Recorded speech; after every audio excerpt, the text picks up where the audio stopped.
Hi everyone, my name's Dana. Welcome back to my channel. Today I am going to be talking about how to care for the string of dolphins. So this is about a 4-inch pot right here that my string of dolphins is in, and when I got it, I'd say the longest vine was about this long. So it has obviously done very well for me, so I will be showing tips for watering, sunlight, propagation, and other things so that if you have a string of dolphins and you're struggling or you're interested in purchasing one, you will be kind of started off in the right direction. So I will start with lighting. This plant I have hanging in a west-facing window, and it was not affected during wintertime when the window was colder, and I live in Wisconsin, so it gets pretty cold up here. It actually pushed out so much new growth, and in January especially, I was very impressed with it. It loves its sunlight. I also think it appreciates less moisture. I do not really spray this plant a lot. It does not like being too dry though, obviously, because it'll get some crispy edges, and it does have a few, but for the most part it is just thriving. It looks amazing. None of its leaves are deformed or anything like that. That's what a lot of people also had problems with. The dolphins kind of revert to like the string of bananas, but for me, I have no dolphins that have reverted to bananas, so that's a good sign.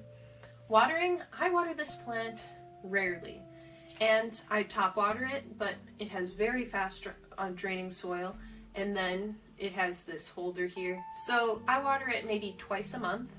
During summertime, I wouldn't be surprised if I had to water it more, but during the winter, and even now with us still being in like the sketchy, not really spring phase yet because it's literally snowing today, it doesn't need a lot of water, and I feel like that's where a lot of people go wrong with their plants, is they think that their plant needs more water and then it gets rot and dies. And also, these are succulents, so the way to know when your plant needs more water is when they aren't so juicy and thick. When they get more narrow, maybe a little wrinkly, that's kind of a good sign to know to water your plant. Another good sign is if it does start getting crispy, then I would water it.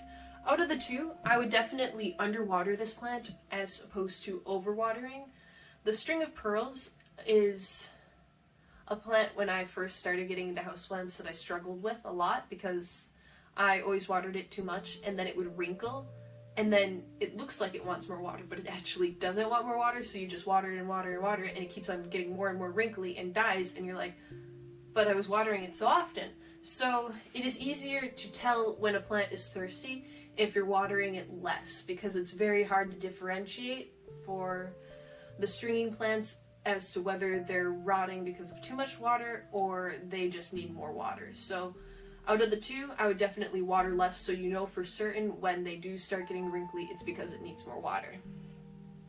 As for propagation, it is very simple. I do not have any propagations of this plant yet, but I am propagating a string of bananas, and it is quite simple. All you have to do is just chop off the bit that you want to propagate, and then the part that you stick into the water for propagating so it grows roots, you take off the bananas or pearls, or in this case dolphins, and you take off so that those nodes are open and able to grow roots.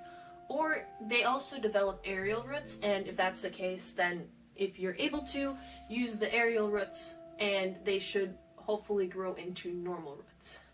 Or if you have patience and time and your string of dolphins is long enough, you can just set this bit in some moist dirt and spray it, and it should root into the dirt, and all you have to do is just cut off the end once it's rooted enough, and you should have a whole new plant started. And honestly, both of these work.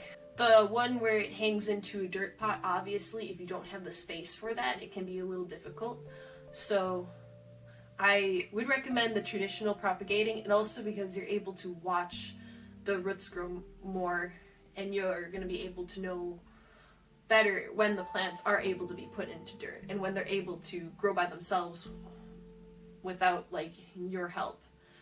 Because if you just have them into a pot of dirt right away, you can't really see how the roots are without taking it out and seeing. And these plants in particular have very sensitive roots. So I try to mess with the roots as little as possible.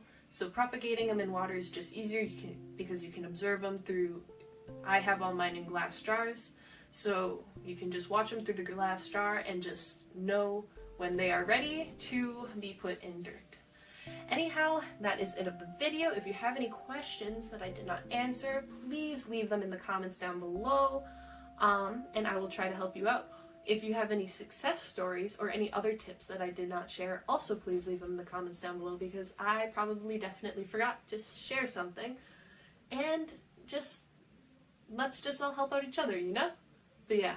Alright, that is the end of the video. I hope you enjoyed. Leave a like and subscribe, and I will see you in the next one. Bye!